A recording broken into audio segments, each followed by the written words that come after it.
Halo semua, ini adalah video part kedua dari manajemen proyek Event Zone.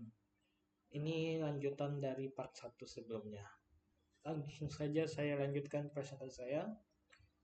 Ini adalah bagian visualisasi data dari pengujian kompatibilitas aplikasi. Seperti yang bisa dilihat di sini, jumlah perangkat yang kompatibel berdasarkan tabel sebelumnya ada 4, sementara tinggal sisa 2 yang masih belum kompatibel atau sedang dalam tahap penyesuaian. Lalu kita masuk ke selanjutnya, yaitu ke pengujian fungsional. Di mana di sini hasil pengujiannya terdapat pada tabel berikut, di mana terdapat fiturnya seperti pendaftaran acara, di mana statusnya itu berfungsi dengan baik, masalah yang ditemukan tidak ada, dan tindakannya yang perlu dilakukan itu tidak ada. Lalu pengujian beban, yang mana hasil pengujian beban sejauh ini di mana untuk jumlah pengguna sejumlah 50 dengan waktu respons rata-rata 150 milisecond, terdapat margin error 0%, yang dimana menandakan bahwa status server kita itu stabil.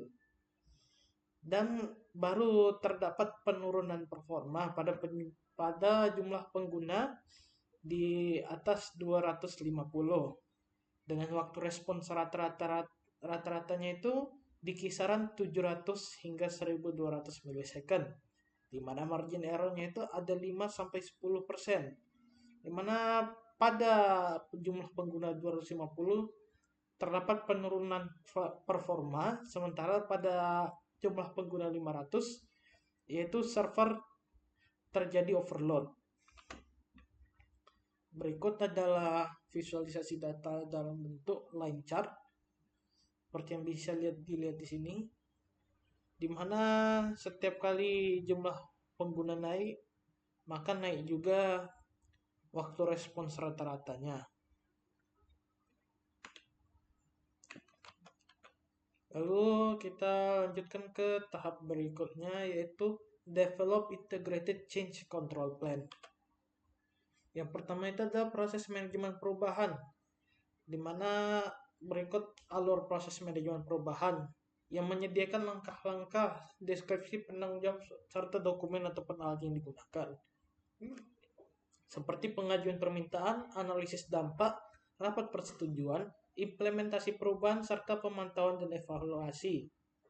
Semisal pada pengajuan permintaan, di mana diajukan perubahan resmi melalui formulir resmi, di mana di penanggung jawabnya itu adalah tim ataupun stakeholder, dan dokumen alat yang digunakan itu formulir perubahan ataupun Trello dan sebagainya. Lalu evaluasi dampak terhadap biaya dan jadwal, yaitu berikut contoh evaluasi dampaknya. Jika terdapat perubahan penambahan fitur pada rekomendasi acara, maka diperkirakan dampak biayanya itu naik hingga 10 juta, dengan dampak perubahan jadwalnya itu bertambah hingga 2 minggu, dimana dengan catatan memerlukan pengembangan dan pengujian tambahan lagi. Di sini ada lagi juga perubahan desain antarmuka pengguna serta integrasi pembayaran dengan dompet digital seperti yang bisa dilihat pada tabel. Selanjutnya evaluasi proses persetujuan perubahan. Di mana sini data evaluasi prosesnya seperti permintaan perubahan, ada alasan, dampak, dan juga status perubahannya. Seperti pada contoh nomor 1, yaitu ada penambahan fitur rekomendasi acara untuk permintaan perubahan dengan alasan meningkatkan pengalaman pengguna, dengan dampak keterlambatan pengembangan aplikasi selama 2 minggu dengan status dalam evaluasi. Dan juga bisa dilihat juga di sini ada juga integrasi pembayaran dengan dompet digital serta perubahan desain antarmuka pengguna. Lalu selanjutnya pembaruan rencana proyek, mana berikut ada tabel yang berisi data pembaruan rencana. Di mana di sini ada 3 aspek yang diperbarui seperti jadwal proyek, anggaran, dan risiko proyek. Di mana perubahannya itu ada misal jadwal proyek itu ada penyesuaian timeline dan model validasi tiket dengan dampak penundaan 2 minggu. dengan status diperbarui. Lalu untuk yang anggaran itu penambahan anggaran sebesar 10 juta untuk integrasi dompet digital, yang mana dampaknya itu anggaran meningkat 1,5% dari aslinya dengan status sudah diperbarui. Lalu pada risiko proyek, di mana perubahannya itu penambahan risiko terkait kompatibilitas perangkat iOS. Seperti yang sudah ditampilkan di pada uji beban, ada 2 perangkat yang masih belum kompatibel itu iOS. Ini adalah salah satu risiko proyek yang ditambahkan karena sebelumnya belum ada. Di mana dampaknya itu perlu pengujian tambahan dan statusnya sedang dalam implementasi. Lalu dampak terhadap jadwal. Berikut adalah analisis dampak terhadap jadwal, di mana aktivitasnya itu ada pengembangan back-end, pengembangan front-end, pengujian performa, serta pengujian kompatibilitas, di mana untuk pengembangan back-end ditargetkan itu selesai 14 Februari. Namun terdapat deviasi 6 hari sehingga waktu penyelesaian itu menjadi 20 Februari. Penyebabnya itu adalah integrasi API yang lambat. Lalu di sini juga ada pengembangan front end yang terdapat deviasi 4 hari dari target karena revisi desain dari feedback pengguna. Untuk pengujian performa terdapat dampak jadwalnya itu atau deviasi harinya itu sebanyak seminggu, di mana penyebabnya itu simulasi pengguna aktif yang memakan waktu, serta pengujian kompatibilitas yang memiliki deviasi 5 hari karena masalah kompatibilitas perangkat iOS. Berikut adalah bar chart yang bisa teman-teman lihat sendiri untuk visualisasi datanya. Selanjutnya analisis dampak terhadap biayanya.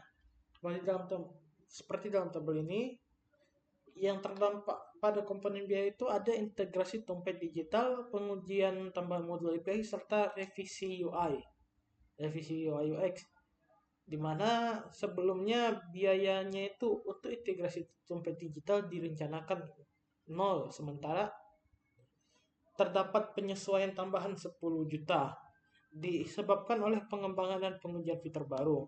Begitu juga dengan pengujian tambahan modul API, yang mana sebelumnya direncanakan 5 juta, namun terdapat penambahan 5 juta, tambah 5 juta, sehingga menjadi 10 juta secara total, disebabkan oleh masalah kompatibilitas API, dan juga revisi desain antarmuka, seperti yang bisa dilihat pada tabel. Lalu kita sampai pada tahap terakhir, yaitu develop close project or phase plan. Proses penyerahan akan dilakukan secara sistematis dan struktur. Penyerahan ini mencakup serah terima aplikasi fanzone yang telah dikembangkan, diuji, dan disetujui akan diserahkan kepada pihak penyelenggara. Dan juga semua dokumentasi teknis seperti spesifikasi aplikasi, panduan pengembang, serta manual pengguna akan diserahkan kepada stakeholder untuk referensi dan penggunaan lanjutan.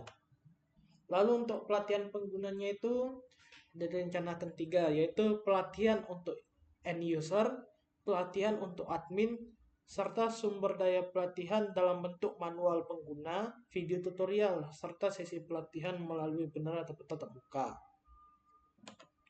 Lalu penyediaan dukungan teknis pasca implementasi, di mana dukungan yang disediakan itu ada dukungan teknis 24/7 atau setiap harinya untuk memastikan aplikasi berjalan lancar.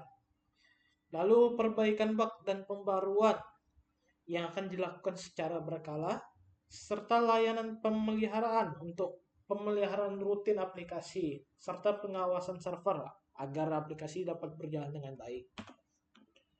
Lalu dokumentasi akhir proyek itu akan ada 3, yaitu dokumentasi teknis, panduan pengguna, serta dokumentasi pelatihan. Yang mana dokumentasi teknis itu berisi seperti arsitektur sistemnya, source code-nya, dan juga integrasinya.